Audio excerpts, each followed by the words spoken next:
Welcome back to the channel and welcome back to another UFC fight prediction video. In this video, I'll be predicting the full card of fights for UFC 301, Pantoja versus Erceg. So without further ado, let's get to our first fight on the card. So full card predictions for UFC 301. Now we get into the predictions. First fight on the card, not first card on the fight. First fight on the card. We have in the flyweight division, we got Alessandro Costa versus Kevin Borjas. And how do I feel about this one right here? Is I'm going low confidence. Alessandro Costa to beat Kevin Borjas. I just feel like Alessandro Costa is more well-rounded. Borjas is, he has good pace and he has good striking, but he seems one-dimensional. His takedown defense is pretty terrible. Is Costa such a, aggressive grappler? Not really, but I feel like he's a solid striker as well, and can definitely hold his own with Borjas and even beat him there. Would I favor him to beat Borjas in the striking? I would not, but I definitely could see him doing it. But I definitely favor him overall, and I definitely think he can exploit the grappling of Borjas, which is very questionable. And his takedown defense is not the best. His grappling is not the best. I think Costa can exploit that. And I think he grinds out of the sit. I think he can land some clean shots on the feet at times, and mixing the takedowns to get some control there. Probably look for some submission, look for some ground and pound. I think Borjas will be game and be able to stay there for 3 rounds and make it a competitive fight. But ultimately, the more well-rounded fighter is going to be able to mix it up, and that's going to be the X factor here. The grappling to be able to mix it up, when necessary. He may not need it, but if he does need it, he'll be able to have it. And Borjas so far has not really shown any real respectable takedown defense or any real super respectable grappling as far as submission attempts, submission defense.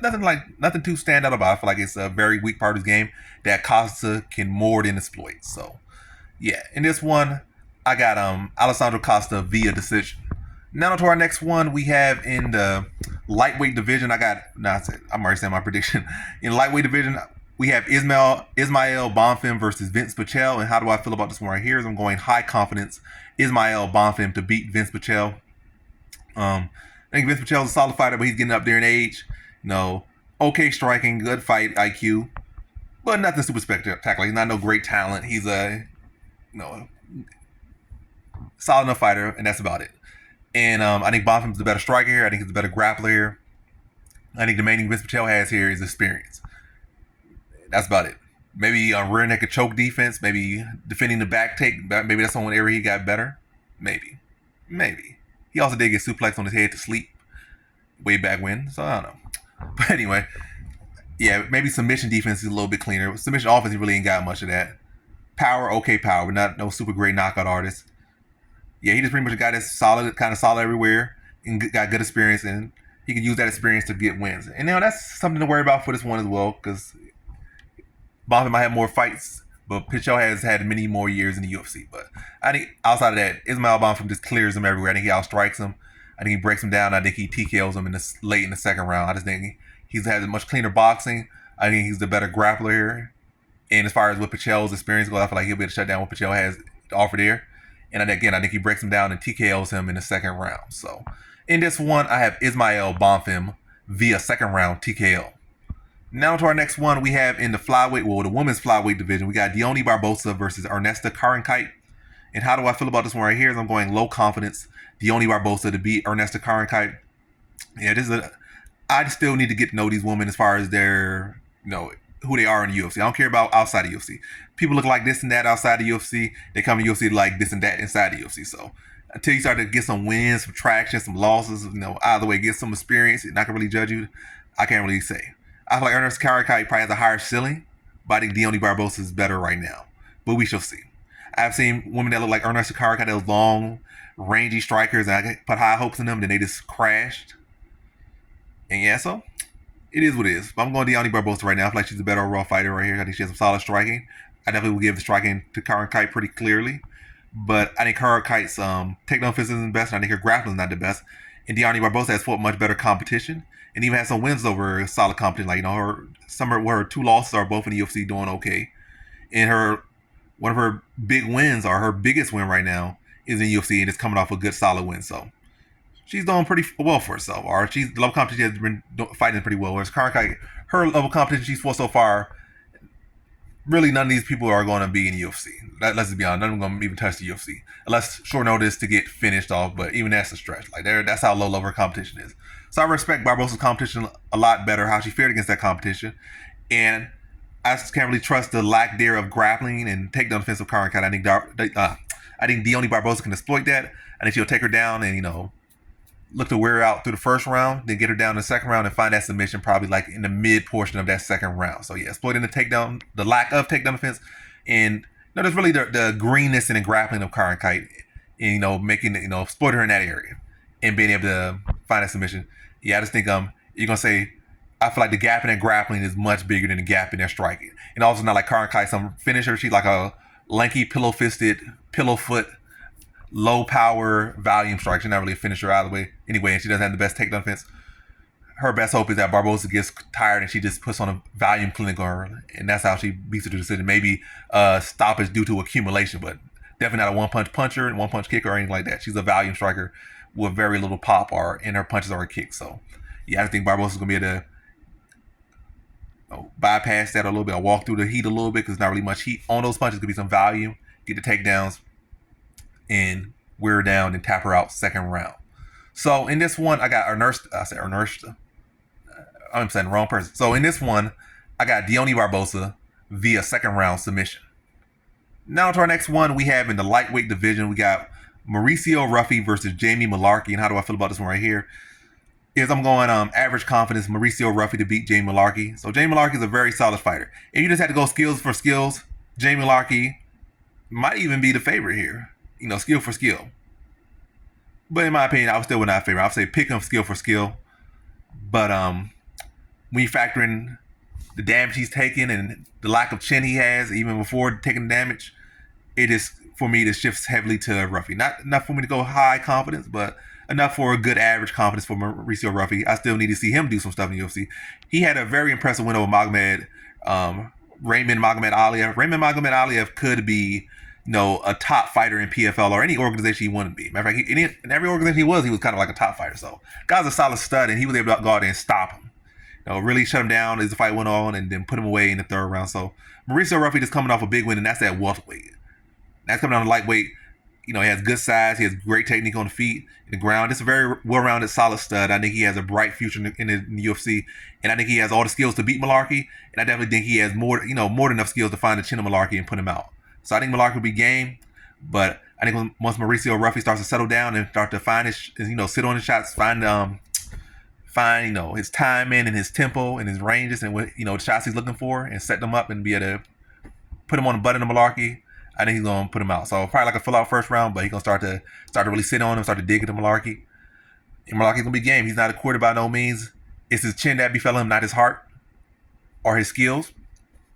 And yeah, so Mullarkey gonna be tough and be in there, probably firing back when he's getting stung with some shots. But in the second round, Ruffy's is gonna be able to find it, hit him, ring his bell, and Mullarkey just not gonna be able to recover. And Ruffy just gonna swarm on him and get him out of there second round. So in this one, I got Mauricio Ruffy via second round TKO. Now to our next fight, we have in the lightweight division, we got Joaquim Silva versus Jakar Klose. And how do I feel about this one right here? Yeah, I just feel like Jakar Klose is the better overall fighter here. I feel like he's the better striker, and I feel like he can shut down the grappling of Silva. He has good takedown defense. He has good submission defense, good in the scrambles. I feel like he can win the positional battle in the grappling. If he had to think he's the much sharper striker, he's not going to wow you like when you look at him, but when you really look at the details, he controls range very well. He's good at judging distance, good at judging tempo, and he has a great fight IQ to see what he needs to do in the moment. He has had a couple little slip-ups here and there, but against high-level competition. But outside of that, he has shown the ability to do what he needs to be done. Assess, the time on the clock, where he's at on the cards to do what he's done. Like if he needs to get a takedown, he does that. You get a explosive slam, and if he needs to kick it up, he knows how to control the tempo of the fight. That's a very high level thing. He might not ever be no top 5 such fighter, but I feel as far as like at this weight class right now, with all the fighters, I feel like he has one of the higher fight IQs of anybody in the weight class, and that's high praise. Because lightweights will be so this, so that, but I would say among these people that y'all think all this is at, Jakar Klose fight IQ is very, very high. Because like I say, I don't feel like his skills are all that amazing. He's just like a good, well-rounded guy, but his brain is outside of that Darius fight when he got caught up in fire. He makes some very good decisions out of it. So, yeah, I think Jakar Klose gonna be able to fill the fight out and then start to settle in on the shots and get him out of there second round. That's why I feel in this one. I think Jakar Klose is able to put Silva out. Really probably gonna be a first round, because Silva, I think a lot of times when he's been stopped has been in the first round. He's been knocked out at least like 2-3 times. So I don't say at least 2 times. I've been at least 2 times, not 3 times, but at least 2 times. It might be 3, but it's been at least 2 times he's been chinned, and I think this will be another one of those cases. Probably could be first, but I'm gonna lean the second round TKO for Jakar Klose. So in this one, I got Jakar Klose via second round TKO. Now to our next fight, we have in the featherweight division, we got John Silva versus William Gomis. And how do I feel about this one right here? Is I'm going low confidence William Gomis to beat John Silva. I think that both of these guys are solid competitors, but I feel like John Silva is a little bit too aggressive, fights a little bit too much in spurts. He does get a little bit too cocky out there sometimes, drop his hands and showboating and, adding that little extra flair in there. But I feel like William Gomis is the more composed, locked-in fighter, fights with more of a purpose, fights more, he fights more textbook, I would say. He fights like a student. John Silva fights like, a spectacle at times.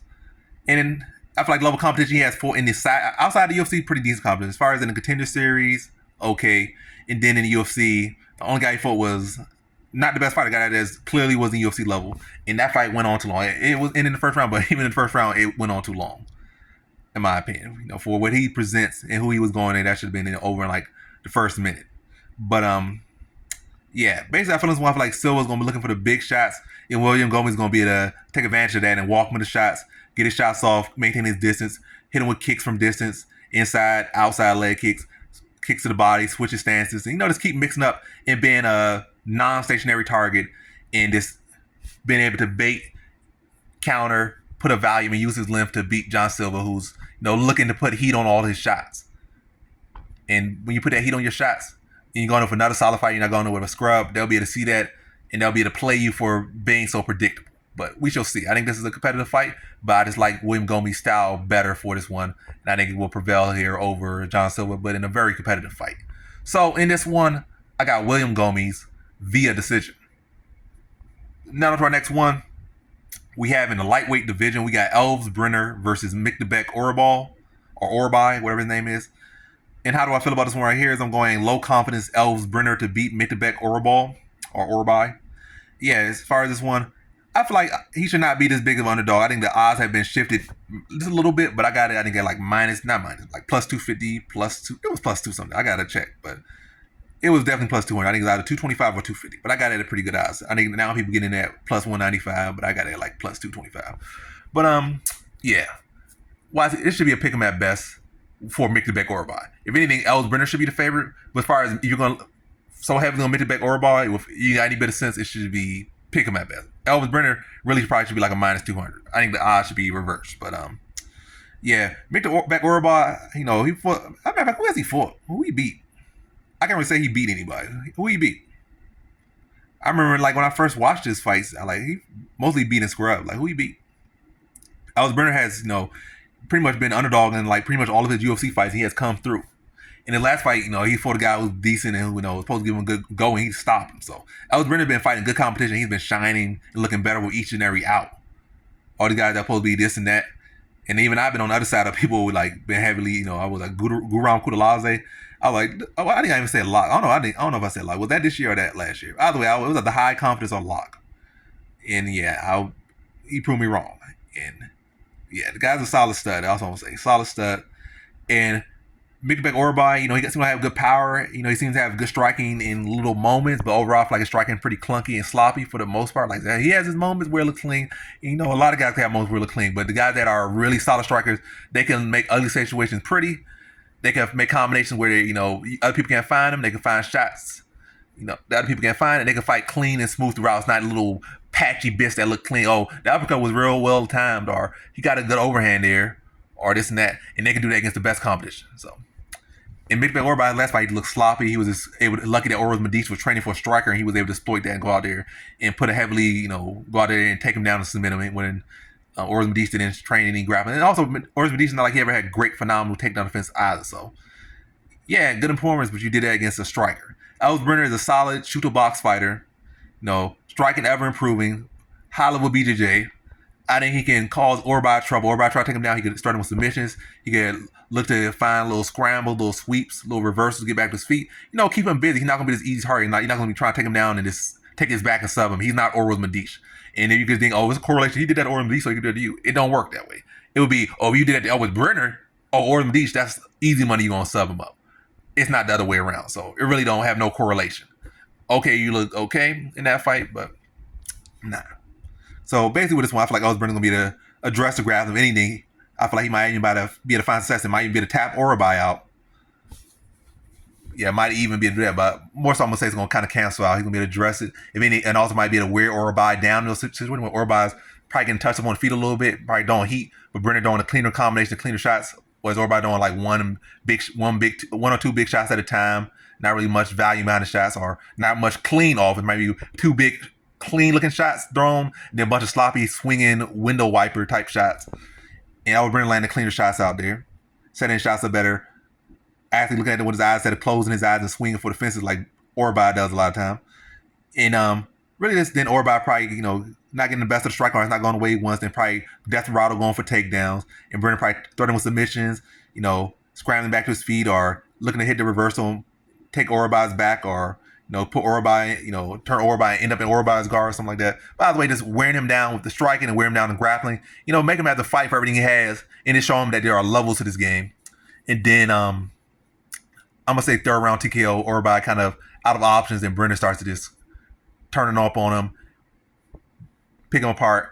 Orolbai probably going for like a takedown again, and Brenner just dropping elbows on top of him, and punches, and punch him to the body, wear him down, and then able to finish him off in third round with an accumulation of strikes. Third round TKO for Elves Brenner. So in this one, I got Elves Brenner via third round TKO.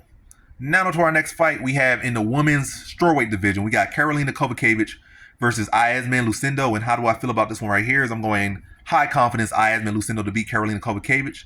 I think Karolina Kowalkiewicz is on a, I don't think she is on a pretty solid streak, the best streak, in a long time. One of the best streaks of her career, period. Not the best competition, Like two of them were like women pushing 40 or in their 40s. And two of them are like okay fight, but like, yeah, I'm not gonna get too much into that. I think Iasmin Lucindo, she's younger, and I think she's a true prospect in this weight class, on the climb up and on constantly get better. I think she's gonna land with heat on the feet on Karolina Kowalkiewicz, catch her attention, maybe wobble her at times on the feet, be able to physically muscle around in the grappling exchanges.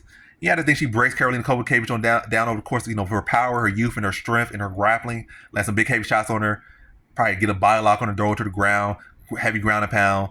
And, just really just beating on her and break her down over the course of the fight. Then, matter of fact, I'm going to say first round submission. Break her down in the first round. And then find that submission after busting her up on the ground. Karolina Kowalkiewicz probably going to turn, getting busted up from the ground and pound, turn and give up her neck or give her back. Lucindo going to take her back, flatten her out, submit her, first round. So, in this one, I got Iasmin Lucindo via first round submission. Now to our next fight, we have in the featherweight division, we got Joe Anderson Brito versus Jack Shore. And how do I feel about this one right here? Is I'm going low confidence, Joe Anderson Brito to beat Jack Shore. Yeah, Jack Shore is a solid fighter. I don't know if 45 is his right weight class or featherweight is his right weight class. 45, featherweight, same thing. I don't know if it's his right weight class. I do like him overall, the better fighter. Overall, you look at skills. But matchup wise, skill for skill on paper this and paper that. But in the ring, in the octagon, I gotta go Joe Anderson Brito here, low confidence here to beat Jack Shore. I think Jack Shore has better conditioning. I think he has better pacing, higher this, higher that. But I think Joe Anderson Brito is going to be able to be aggressive, use his strength and size to get takedowns, and really look to break Jack Shore down with his strength, his pressure, and his power, and cut Jack Shore off, touch him with some big power, maybe get Jack Shore to shield up, then level change, drag him to the mat, try to drop heavy top, apply heavy top pressure and ground and pound, and really just look to bust and break Jack Shore down. And then I'm looking at the second round, kind of rinse, repeat. Just looking at heavy pressure, putting the power on him and looking to get a hold on him. A hold of him, lock him up, drag him down, and then eventually just bust him up and submit him in the second round. So in this one, I got Joe Anderson Brito via second round submission. Now to our next fight, we have in the, let me see, dang this move. Now to our next fight, we have in the middleweight division, we got Paul Craig versus Kyle Borralho. And how do I feel about this one right here? Is I'm going lock confidence Kyle Borralho to beat Paul Craig. And I'm going to make it short and quick and pretty and sweet and whatnot. Kyle Borralho, I just feel like he clears him everywhere. This is his truer weight class. Paul Craig dropping down to middleweight. That's like it's maybe a third fight of the weight class. But I think Kyle Borralho is fast. I think he's sharp. I think he's a better striker. I think he's a better grappler. I just think he's going to beat Paul Craig everywhere. Got to respect the submissions. Got to respect Paul Craig everywhere, to be honest. But I think Kyle Borralho is going to break him down or over the course of the fight, fill him out, touch him some shots, fight him on his terms, pick and choose when they fight. He kind of got that like pseudo karate style at times on the feet. He kind of in and out, picks his shots pretty well. And Paul Craig's going to struggle with that, that range and that speed and that timing, and also the power and athleticism of Kyle Borralho. Borralho's going to be able to touch him up, break him down, of course, fight, and start to mix in his own takedowns and his grappling, and it's really start to wear on Craig, and I think he submits him second round. So break him down, first disarm him on the feet and break him down, then start to mix in the grappling, and then start to just break him down and apply that pressure, wear him out, tap him out, second round. So in this one, I got Kyle Borralho via second round submission. Now to our next fight, we have in the middleweight division, we got Michel Pereira versus Ihor Potiera. And how do I feel about this one right here? Is I'm going high confidence Michel Pereira to beat Ihor Potiera. I feel like Ihor Potiera looked pretty good in his last fight, but his guy was fighting with just looking for a head hunting and wasn't the most technical fighter. Now he's going in with Michel Pereira, who's one of the most technical fighters between these middleweight, welterweight, and light heavyweight. Between these weight classes, he's one of the more technical fighters. A lot of skills, a lot of experience. And I think it's starting to show a lot more at middleweight now. I think he's found his weight class. He's grown into his body more. And I think he's found the right weight class for where he's at in his career.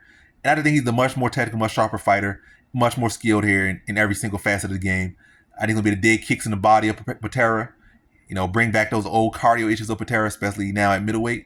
And I go with a skill fighter who can, mentally and physically exhaust him. And, physically exhaust him. And just think he breaks Potiera down. I'm gonna go with another first round. He's been knocking everybody in the first round. I think he'll continue that streak. Again, slamming heavy kicks to the body, and just being too fast, too sharp for Ihor Potiera. And he's gonna be able to start to, like I said, dig into him to the body, get him to drop those hands and bring those shots up top, swarm him, put him out first round. Probably like late first round, but a little fill out process. But then gonna start digging to him, stalk him, put him out first round. So in this one, I got Michel Pereira via first round TKO. Now to our next fight, we have in the light heavyweight division, we got Anthony Smith versus Vitor Petrino. And how do I feel about this one right here? Is I'm going high confidence Vitor Petrino to beat Anthony Smith. So Anthony Smith, in my opinion, is returning too soon after a knockout. Somebody said, "Oh, it's 2 months. That's enough time." But when you realize, you don't just hop into a fight and say, "Oh, yeah, I had 2 minutes time off." But no, when you fight 2 months after your brutal knockout loss or a fight we took a lot of damage against Khalil Roundtree, that means as soon as you pretty much lost that fight, you got up off the canvas, you already were scheduling your next fight and already pretty much starting your training camp. Really, probably as soon as you got up off the canvas, you went back into training camp, or you went back to the gym and maybe not your training camp didn't start for another week or 2 weeks or something like that. But still, roughly, you probably already back in the gym either the next day or the next week, something like that, very soon after. So it's not that, he had a month, 2 months out just drinking fruit smoothies and doing other stuff, extracurricular activities, and had a vacation and whatnot. It's not that an actual lengthy week, 2 week vacation, not like a 2 week vacation at a Holiday Inn or something. That's you didn't have a full vacation, you didn't have the full time off. You just time is in the present or something. I got to get back in there, and that's not a good thing. And Anthony Smith, it's not like he's been looking super motivated, super charged in these fights. He's been looking flat for a good minute. He's able to get a win over Ryan Spann 2 times, but Ryan Spann's not like the poster boy for saying, "Oh, I have such a great win," or "This is such a big win." It's not. Ryan Spann got his own issues and shortcomings and mental lapses and this and that. So it ain't that one. Outside that, he's been looking pretty flat out there. And I think Vitor Petrino is skilled enough. He's a young fighter. He's getting better and better with each fight. I think he's going to be able to put some heavy power on Smith. Probably look to do what a lot of people have done, like Rakic and Jones and who else? Ankalaev. Put some pressure on him. Probably hit him with a good leg kick. Make him switch stances. Push him back with power. Probably, get him respecting a headshot. And then we covering up. Blast him with a leg kick. To come back up top with some big shots. It really does, again, apply power and pressure, wherever you go, to the top, to the dome, to the body, to the leg, and just push Smith back. Smith starts to feel some pressure, whether you hit him hard to the head or hard to the leg, he's going to curl up and go to his turtle mode or his little pull guard. And I think Petrino's going to be able to exploit that. Or when he gets the shield up, level change and drag him to the ground. Either way, Smith will either going to pull guard like he did against Ankalaev and against Rakic, or just he's going to curl up and he's going to allow a takedown for Petrino. I think Petrino's going to be able to wear him down. But, Smith, again, he goes into his little turtle mode. I think a TKO stoppage is highly likely in this one. But I'm going to go to more so decision. I think he's going to feel the power and pressure of Petrino and instantly start to go, again, turtle mode, minimize the damage, And Petrino's probably going to try to land with ground and pound, but it's not going to be enough to really get the finish. Like, he's going to get some good ground and pound off, get some good control time off. He's going to be active off. He's going to get some good, like I said, get some good damage, but not enough to stop him. And Smith is solid enough on the ground to, be able to thwart the submissions of Petrino, or at least not give him the opportunity to submit him. So yeah, that's what I see. Heavy pressure, heavy power. Smith curling up and either pulling guard or getting taken down, and Petrino just landing damage inside the guard. And there's gonna be times probably some more extended striking matchups, but again, it's probably the same thing. Like Petrino applying pressure, land shots, and Smith showing up. Smith at times might get some offense off, but then he's gonna go back right to turtle mode and pulling guard, and Petrino gonna fully exploit that. But yeah, so yeah, now on to the next fight. We have in our co-main event in the bantamweight division, we got the return of Jose Aldo. We got Jonathan Martinez versus Jose Aldo in the bantamweight division. And how do I feel about this one right here? Is I'm going Jonathan Martinez, low confidence to beat Jose Aldo. I think Jose Aldo is a phenomenal fighter. I think he's 2 years older, like 37, 2 years absent from MMA, like actually competing in MMA. And I think that's going to be factors that's against him. I think he has a good style to deal with Martinez. It's a good style to beat Martinez.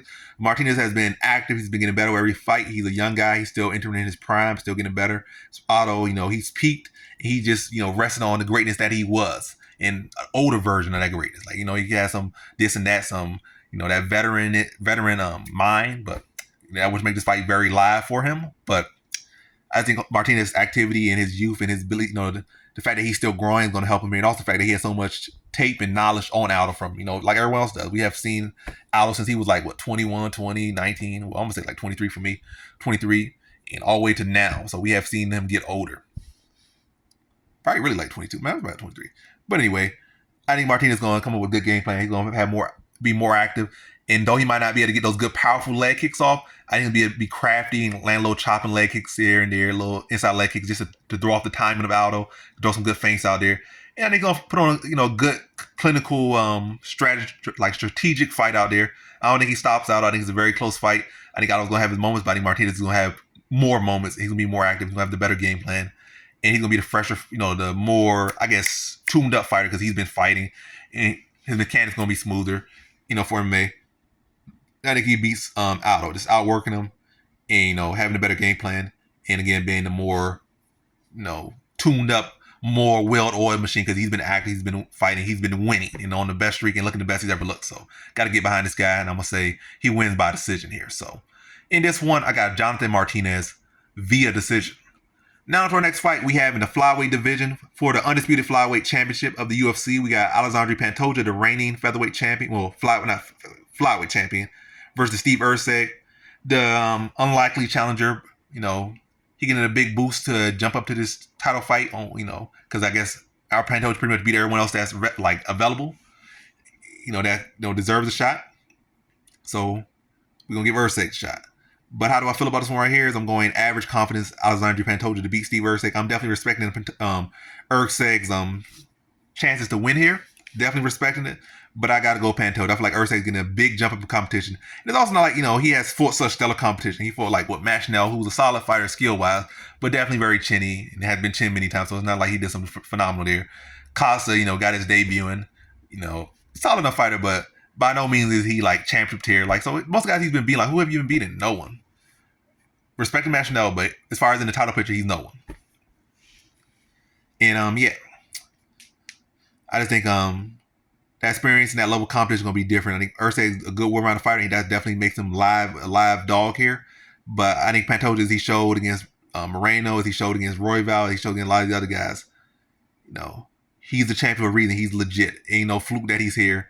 He's been fighting the best guys, and he's been beating the best guys. So go Alexandre Pantoja here. His strike can be awkward as it typically is, but he'll be able to get those shots off, get the takedowns. And I think he's going to be able to fight a championship performance, smother Erceg on the ground. And I think he finds the submission in the second round. And this shows that there are levels to this game. And Erceg's just not quite there yet. It's going to probably be game throughout the fight. But again, I think Pantoja's going to show him levels. And I think he gets him out of there second round. So in this one, I have Alexandre Pantoja via second round submission. And that concludes my fight predictions for the full card of fights for UFC 301, Pantoja versus Erceg. And as always, thanks for watching.